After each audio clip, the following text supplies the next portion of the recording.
Hello students, Pallav physics के amazing platform पे आपका स्वागत है। और आज हम लोग बात करने वाले हैं थर्मोडायनेमिक प्रोसेस के बारे में। थर्मोडायनेमिक्स प्रोसेसेस के बारे में बात करेंगे। थर्मोडायनेमिक प्रोसेसेस के बारे में बात करेंगे। आपने सुन रखा होगा isothermal, isobaric, adiabatic, isochoric, cyclic process, ये सब सुन रखा होगा आप लोगों ने। तो उसी के बारे में बात करने वाले हैं। तो आज हम लोग बेसिकली तीन प्रोसेस बेसिकली ले रहे हैं, आइसोकोरिक और आइसोबैरिक और साइक्लिक प्रोसेस। ठीक है, तो आइए बेसिक से समझते हैं कि ये सारा प्रोसेसेस है क्या। ये सब आज हम लोग डिटेल में बात करेंगे और समझेंगे इसको। तो चलिए शुरू करते हैं। तो चलिए मान लीजिए कि ये एक कंटेनर है। दिस इज अ कंटेनर और इसमें ये गैस भरा हुआ है। इसमें गैस फिल्ड है। ठीक है, इसमें क्या भरा हुआ है? गैस भरा हुआ है और इसका कुछ प्रेशर है और कुछ टेम्परेचर है। ठीक है, इसका कुछ प्रेशर है, इसको कह देते हैं प्रेशर ऑफ द गैस, और इसका कुछ टेम्परेचर है, इसको कह देते हैं टेम्परेचर ऑफ द गैस। ठीक है, और यही गैस हमारा क्या है? यही जो गैस है, यही मेरा सिस्टम है ना। सिस्टम क्या होता है? सिस्टम यूनिवर्स का वो पार्ट होता है जो हमारे अंडर ऑब्जर्वेशन है ना। जो जिस पे हमारी नजर बनी हुई है, जो हमारे अंडर ऑब्जर्वेशन में है, वो होता है सिस्टम।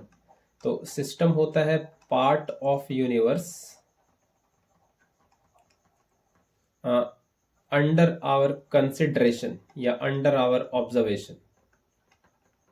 तो जैसे गैस को हम यहाँ ऑब्जर्व कर रहे हैं, तो गैस हमारे लिए क्या है? सिस्टम है। उसके बाद बाकी बात जो भी आसपास है वो क्या है? सराउंडिंग है ना। वो क्या है? सराउंडिंग।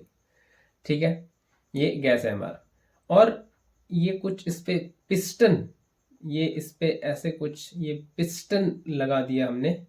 ये पिस्टन अपरेटस है बेसिकली। ये ऐसे कुछ पिस्टन लगा हुआ है और ये पिस्टन कैसा है? ये पिस्टन है मूवेबल।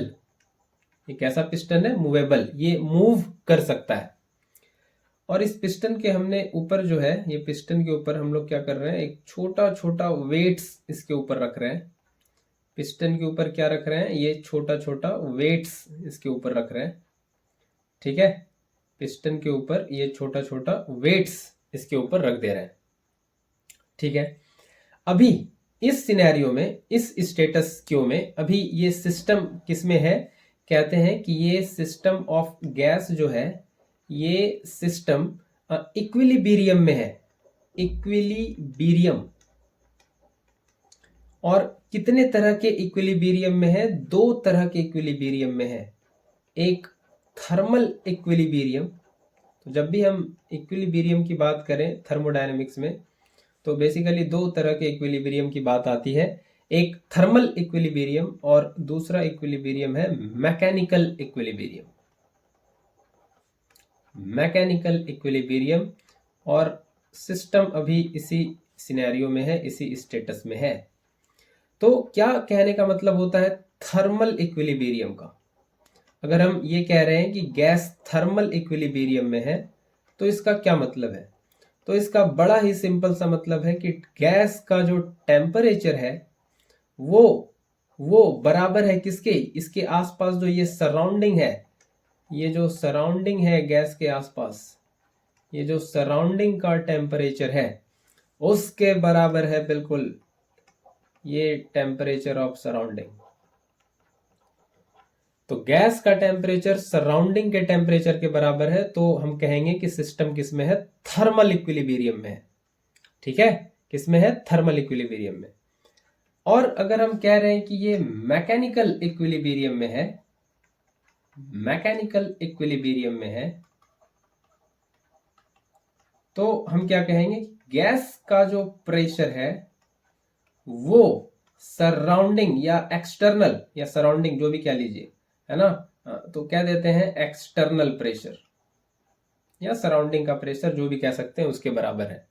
तो अगर कोई सिस्टम इक्विलिब्रियम में है और थर्मल या मैकेनिकल इक्विलिब्रियम में है तो ये दो कंडीशन होना चाहिए, pressure of gas external pressure के बराबर और temperature of the gas external surrounding के टेम्परेचर के बराबर।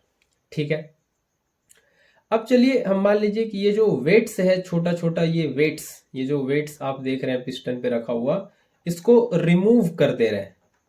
इसको क्या कर रहे हैं, इस मूवेबल पिस्टन के ऊपर से इसको हटा रहे हैं, इस वेट्स को छोटा छोटा ये जो वेट्स है, इसको 2-3 वेट्स जो आप देख रहे हैं, इसको कुछ वेट्स को हम यहाँ से हटा रहे हैं। तो जैसे ही वेट्स हटाएंगे तो क्या होगा, जैसे ही यहाँ से वेट हटेगा तो क्या होगा, ये पिस्टन मूव करेगा, एक्सेलरेट करेगा अपवर्ड डायरेक्शन में, है कि नहीं। जैसे उसके ऊपर से वेट हट जाएगा तो पिस्टन क्या करेगा, है ना, ये दिख रहा है, जैसे ये वेट्स हटा देंगे तो ये एक्सटर्नल प्रेशर रिड्यूस हो जाएगा और ये पिस्टन ऊपर जाएगा। ये पिस्टन किधर जाएगा, ऊपर, है ना। तो जैसे हम वेट्स हटा देंगे, आफ्टर रिमूविंग वेट्स,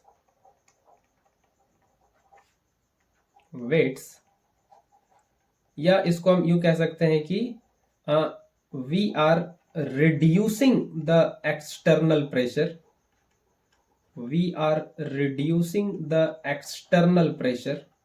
जो हम वेट्स हटा के कर सकते हैं। जैसे ही वेट्स हटाएंगे एक्सटर्नल प्रेशर कम हो जाएगा गैस पे। तो जैसे ही ये काम करेंगे तो उस मोमेंट पे क्या होगा, पिस्टन जो मूवेबल पिस्टन है, this will accelerate in upward direction, ये ऊपर की तरफ भागेगा पिस्टन। और वो जो आपका सिस्टम था, ये जो गैस का सिस्टम है, जो इक्विलिब्रियम में था, ये गैस का सिस्टम, ये पास करेगा, ये आगे जाने लगेगा, will pass through a number of non equilibrium states, बहुत सारे नॉन इक्विलिब्रियम स्टेट से फिर ये गैस गुजरने लगेगा। जैसे ही ये प्रेशर हम बाहर का कम करेंगे और गैस के प्रेशर का और बाहर के प्रेशर के बीच में प्रेशर डिफरेंस होगा, तो ये इक्विलिब्रियम से नॉन इक्विलिब्रियम स्टेट्स की तरफ जाने लगेगा और सिस्टम नॉन इक्विलिब्रियम स्टेट्स से पास करने लगेगा इक्विलिब्रियम स्टेट से। ठीक है, तो दिक्कत क्या है, सिस्टम इक्विलिब्रियम से नॉन इक्विलिब्रियम में हो जाएगा, प्रेशर अब बराबर नहीं रहेगा, प्रेशर डिफरेंस आ जाएगा, तो ये नॉन इक्विलिब्रियम स्टेट से गुजरने लगेगा। तो दिक्कत क्या है, दिक्कत ये आती है कि ये जो थर्मोडायनेमिक वेरिएबल्स होते हैं, है ना, ये थर्मोडायनेमिक वेरिएबल्स जिससे हम किसी थर्मोडायनेमिक सिस्टम को बताते हैं जो इक्विलिब्रियम में होता है ना, जैसे प्रेशर, वॉल्यूम, टेम्परेचर, ये सब जो पैरामीटर है, ये सब जो वेरिएबल है, ये हम फिर इसको, ये थर्मोडायनेमिक वेरिएबल्स को हम नहीं ले पाएंगे नॉन इक्विलिब्रियम स्टेट्स को बताने के लिए, है ना, कि क्योंकि ये नॉन इक्विलिब्रियम हो गया है। प्रेशर, वॉल्यूम और टेम्परेचर ये डिस्क्राइब कर सकते हैं कैसे सिस्टम को, ये डिस्क्राइब करते हैं सिस्टम को जो थर्मोडायनेमिक इक्विलिब्रियम में हो।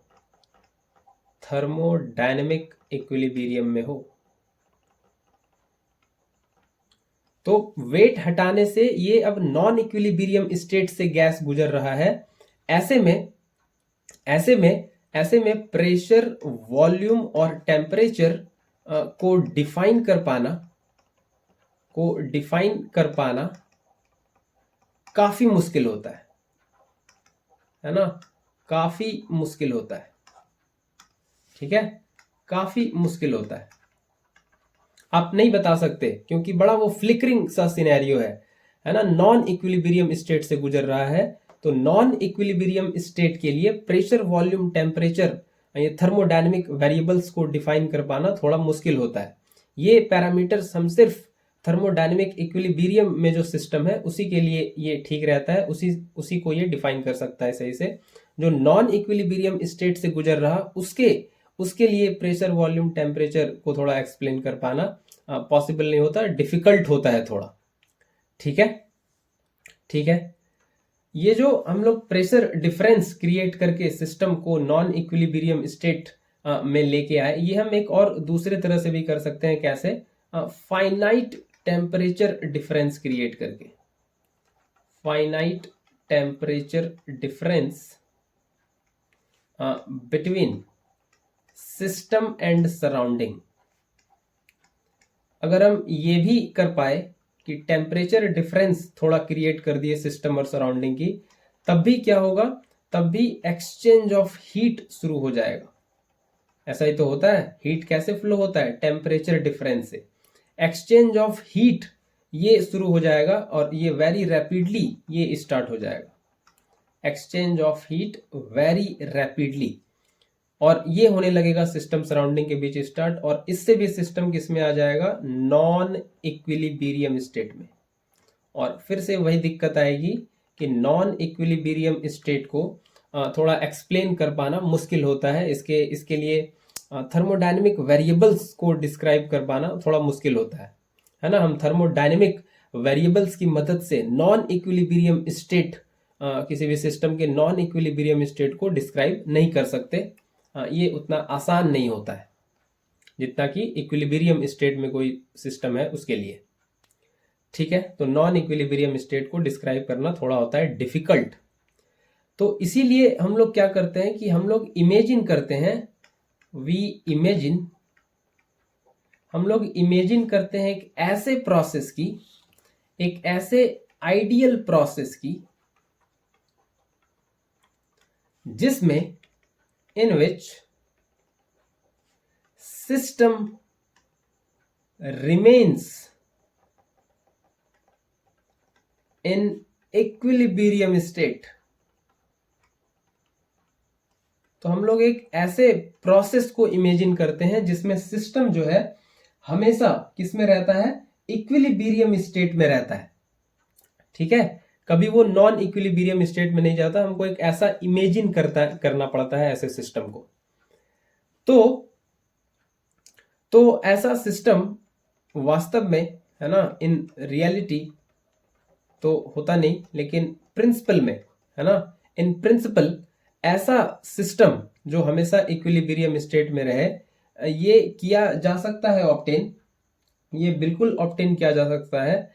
और इस प्रिंसिपल को, मतलब इन प्रिंसिपल इस प्रोसेस को, है ना, ये जो बात कर रहे हैं कि सिस्टम हमेशा इक्विलिब्रियम स्टेट में रहे, है ना, ये हमेशा इक्विलिब्रियम स्टेट में रहे, ये प्रिंसिपल में इस प्रोसेस को, है ना, इस प्रोसेस को, ये प्रोसेस जो है, सच प्रोसेस इज इनफाइनाइटली स्लो।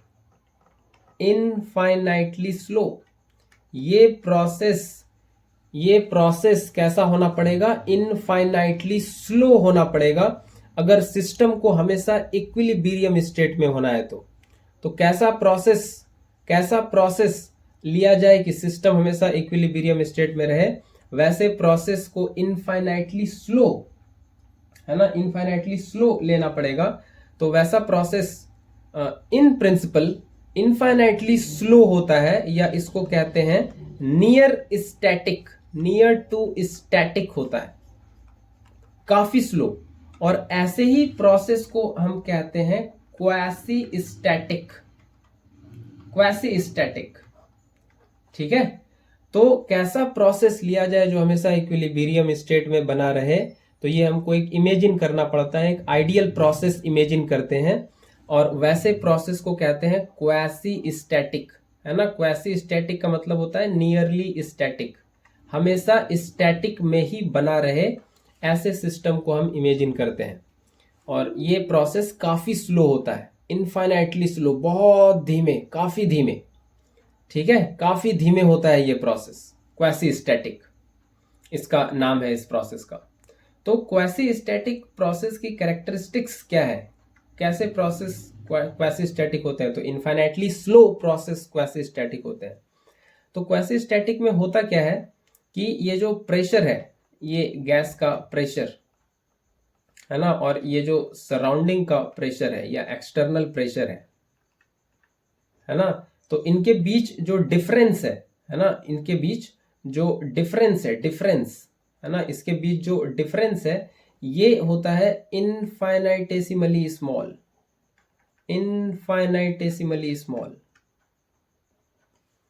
ठीक है।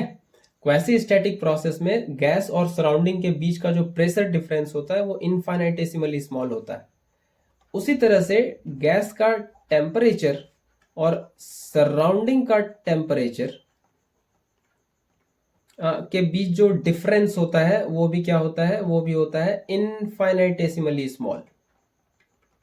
काफी स्मॉल होता है ये डिफरेंस, है ना। ये पहचान है क्वासी स्टैटिक प्रोसेस की। तो ये डिफरेंस काफी स्मॉल होता है, थोड़ा सिग्निफिकेंट डिफरेंस नहीं होता जिसकी वजह से वो नॉन इक्विलिब्रियम स्टेट में जाए। काफी स्मॉल होता है, इनफाइनाइटेसिमल मतलब वेरी स्मॉल, बहुत स्मॉल होता है ये।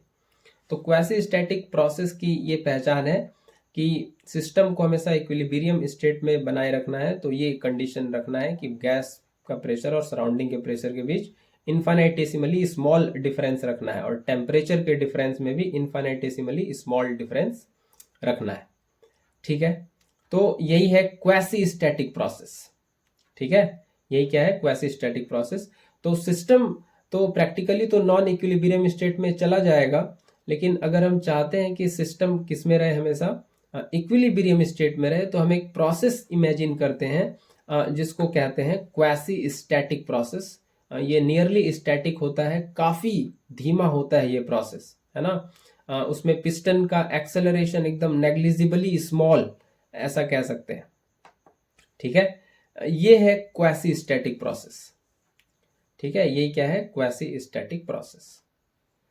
तो आज हम लोग क्वासी स्टैटिक प्रोसेस ही कुछ पढ़ने वाले हैं। तो हम आज कुछ क्वासी स्टैटिक प्रोसेस के बारे में बात करेंगे। उसमें से पहला जो आज हम बात करने वाले हैं वो है आइसोकोरिक प्रोसेस। आइसोकोरिक प्रोसेस, तो ये क्या है, तो ये एक थर्मोडायनेमिक प्रोसेस है। ए thermodynamic process in which क्या कांस्टेंट होता है, वॉल्यूम होता है constant. In which volume is constant. वैसे प्रोसेस को, वैसे थर्मोडायनेमिक प्रोसेस को क्या कहते हैं, आइसोकोरिक प्रोसेस। वॉल्यूम क्या होता है, वॉल्यूम होता है कांस्टेंट। ठीक है, वॉल्यूम क्या होता है, कांस्टेंट। तो वॉल्यूम होता है कांस्टेंट।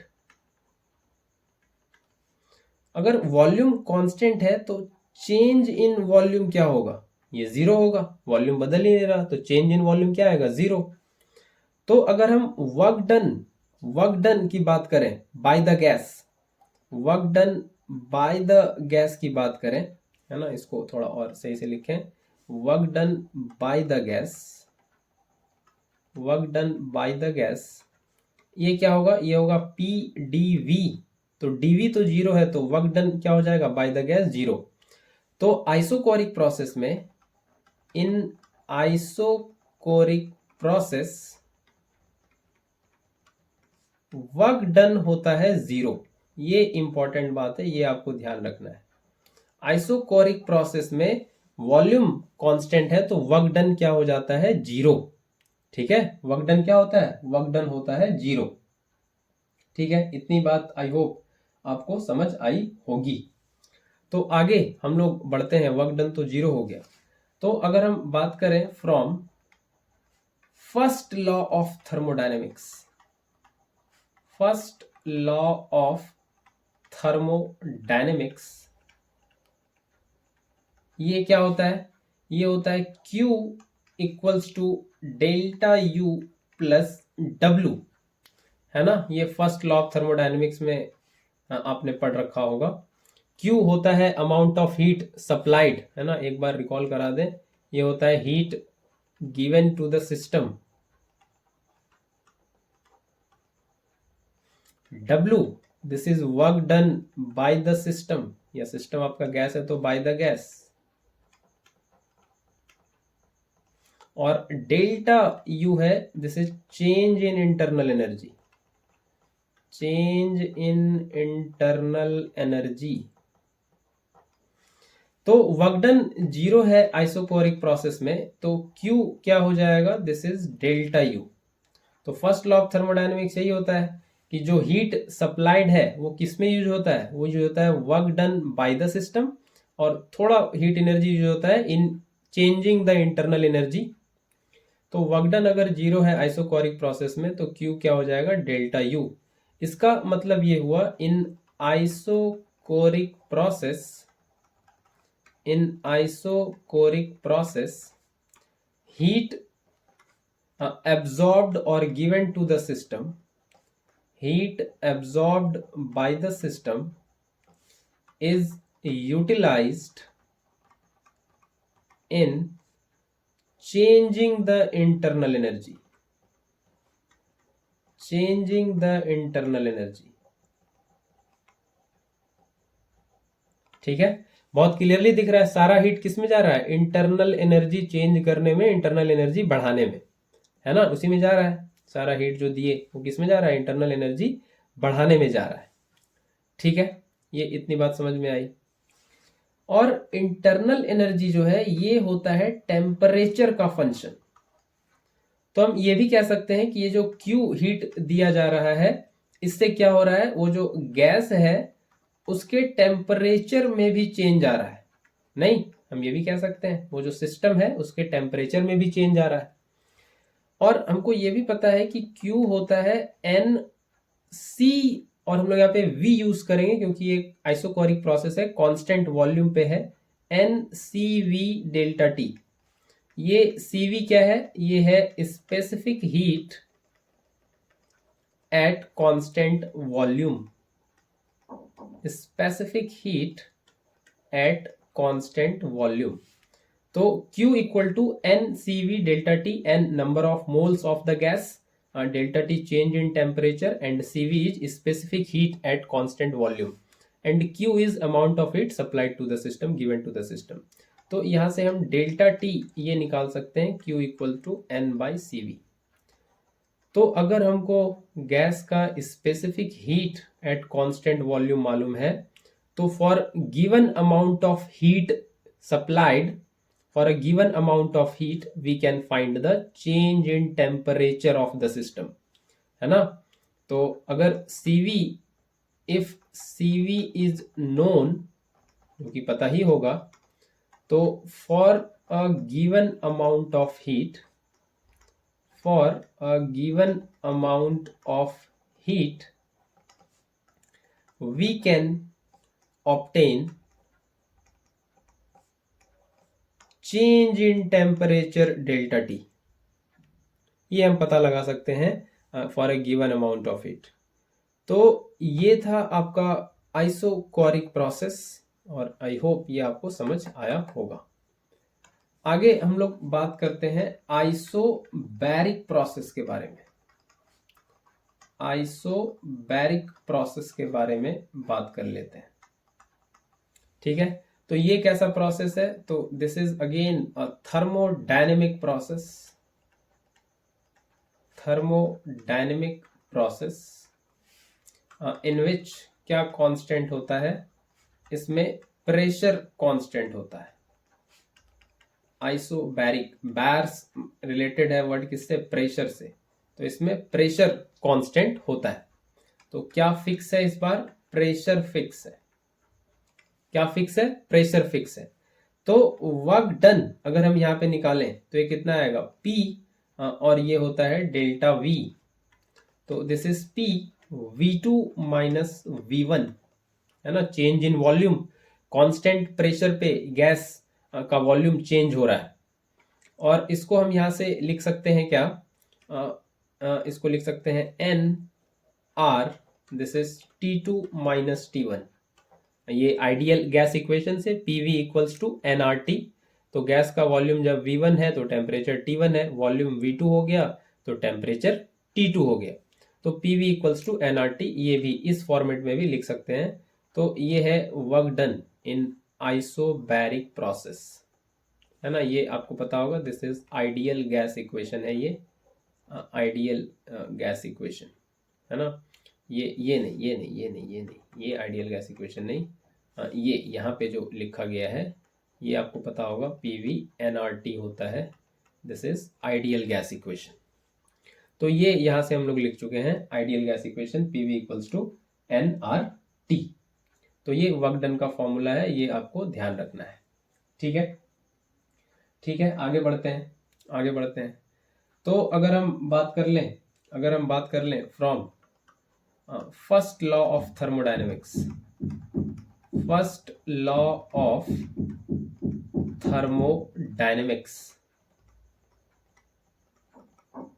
तो क्या लिख सकते हैं, ये हम लोग लिख सकते हैं Q equals to delta U plus W, है ना, यही हो जाएगा। तो वैल्यू तो सारा वही है, डेल्टा U, और W की जगह लिखेंगे P डेल्टा V, और ये हमको फिर निकालना पड़ेगा। यहाँ पे कुछ कैंसिल वैंसिल नहीं होना है, कुछ जीरो नहीं होना है, यहाँ पे हमको सारा कुछ इवेलुएट करना पड़ेगा। तो ये यहाँ से हम फर्स्ट लॉ ऑफ थर्मोडायनेमिक्स से ये सब कुछ इवेलुएट कर सकते हैं। ठीक है, ठीक है, यहाँ तक समझ आया। तो Q इक्वल्स टू क्या होता है कांस्टेंट प्रेशर पे, ये होता है NCP डेल्टा T, और CP क्या है, CP है specific heat at constant pressure.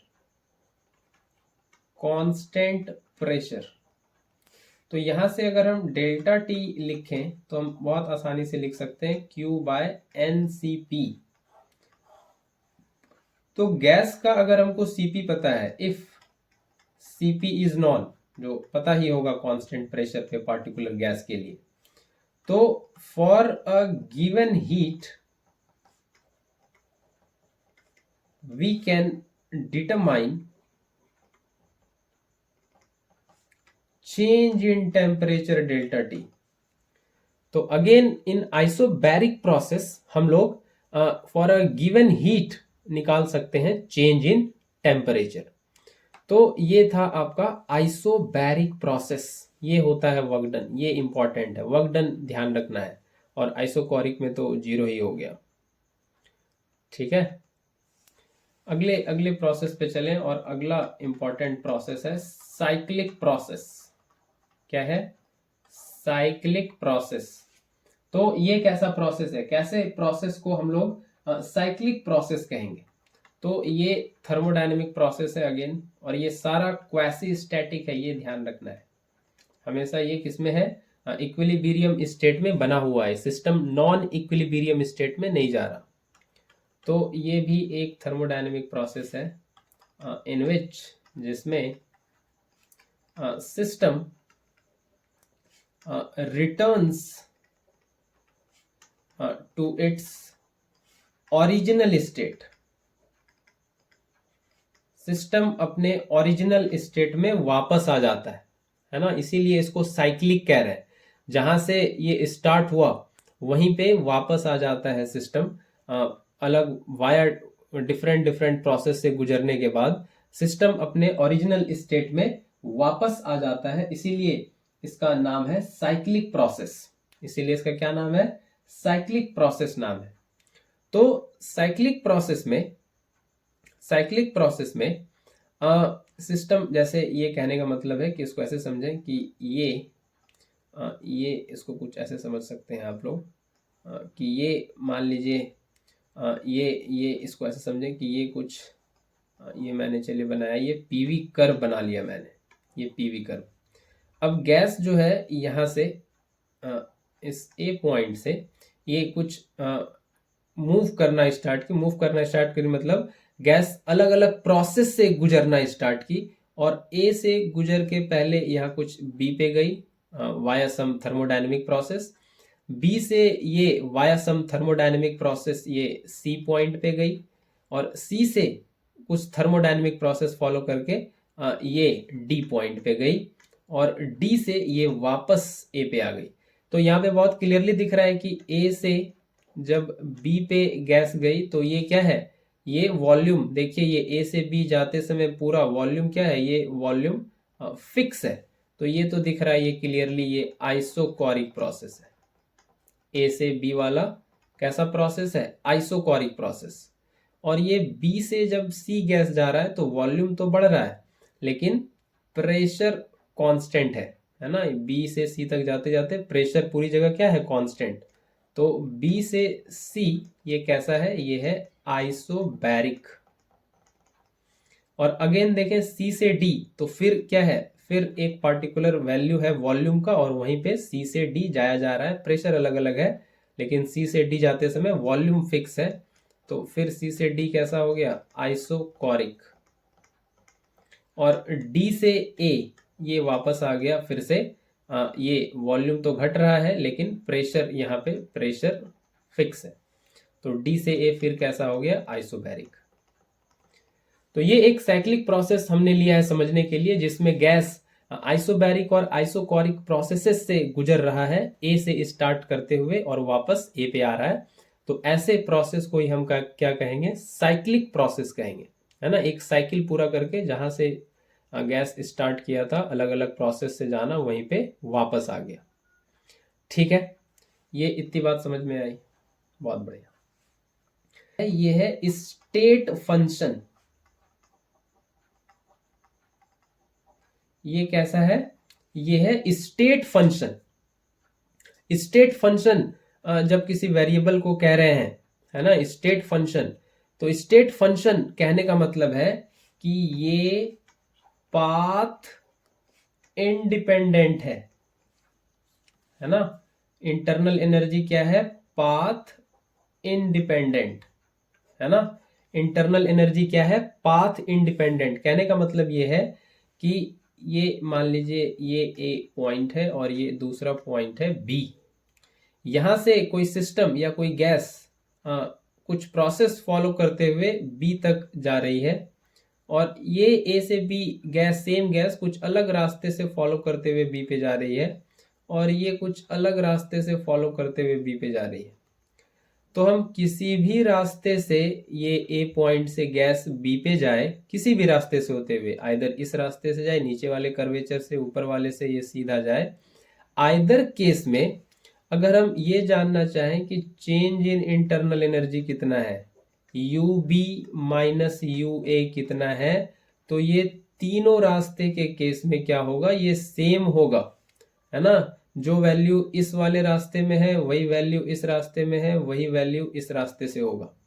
तो कहने का मतलब ये है कि ये चेंज इन इंटरनल एनर्जी जो है पाथ पे डिपेंड नहीं करता, पाथ पे डिपेंड नहीं करता, इसीलिए इसको स्टेट फंक्शन कहते हैं, स्टेट वेरिएबल कहते हैं। ठीक है, ये डिपेंड नहीं करता कि ये ए से बी किधर जा रहा है ना। ये बिल्कुल डिपेंड नहीं करता कि ये ए से बी इधर से जा रहा या ये इधर से जा रहा या ये इधर से जा रहा। तो चेंज इन इंटरनल एनर्जी, है ना, बेसिकली इंटरनल एनर्जी में चेंज डिपेंड नहीं करता इस बात पे कि गैस एक पॉइंट से दूसरे पॉइंट पे, एक सिस्टम बेसिकली कुछ प्रोसेस फॉलो करते हुए एक पॉइंट से दूसरे पॉइंट पे गया है कुछ प्रोसेस को फॉलो करते हुए। तो ये डिपेंड नहीं करता कि वो किस रास्ते से गया है, डिपेंड करता है कि इनिशियल पोजीशन ये है और फाइनल पोजीशन ये है, बस इससे मतलब है ना। तो बी पॉइंट पे क्या पोटेंशियल एनर्जी था, ए पॉइंट पे क्या पोटेंशियल एनर्जी था, तो डिफरेंस यहीं से पता चल जाना है। किस रास्ते से गया उससे कोई मतलब नहीं है स्टेट फंक्शन में इंटरनल एनर्जी को।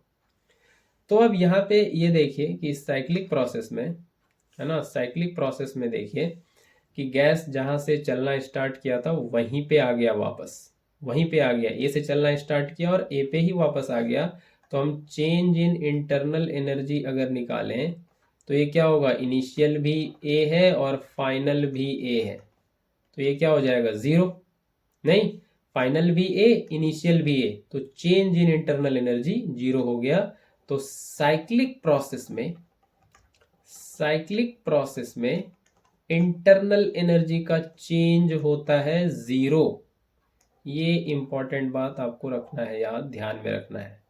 साइक्लिक प्रोसेस में इंटरनल एनर्जी का चेंज होता है जीरो। ठीक है, क्योंकि इंटरनल एनर्जी क्या है? स्टेट फंक्शन है, ये पाथ पे डिपेंड नहीं करता, पाथ इंडिपेंडेंट है, सिर्फ डिपेंड करता है किस पे, इनिशियल एंड फाइनल पोजीशन पे, इनिशियल एंड फाइनल पोजीशन पे सिर्फ डिपेंड करता है, पाथ पे डिपेंड नहीं करता है बिल्कुल, पाथ इंडिपेंडेंट है, स्टेट फंक्शन है ये। ठीक है, ठीक है, इतनी बात समझ में आई। तो अगर हम फर्स्ट लॉ ऑफ थर्मोडायनेमिक्स से अब देखें, from first law of thermodynamics, तो हम लोग लिख सकते हैं Q equals to delta U plus W, लेकिन साइक्लिक प्रोसेस में डेल्टा U होता है 0, है ना, क्योंकि इनिशियल और फाइनल पोजीशन वही है, तो Q कितना हो जाएगा, सिर्फ W के बराबर हो जाएगा। मतलब साइक्लिक प्रोसेस में जितना भी हीट दिया गया सिस्टम को, वो सारा किस में चले जाता है, in doing work by the system. तो एक इंपॉर्टेंट बात लिखेंगे, in cyclic process heat given to system is utilized in doing work by the system.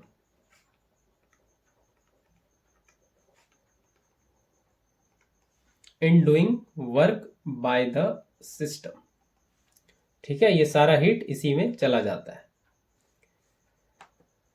तो आई होप ये आपको समझ में आया होगा। इंटरनल एनर्जी स्टेट फंक्शन है, पाथ पे डिपेंड नहीं करता है, ठीक है, इसीलिए change in internal energy cyclic process में 0 आ रहा है, क्योंकि यहीं पे इनिशियल है और यहीं पे फाइनल है, तो दोनों पॉइंट एक ही जगह है, तो चेंज इन इंटरनल एनर्जी क्या होगा, 0 नहीं।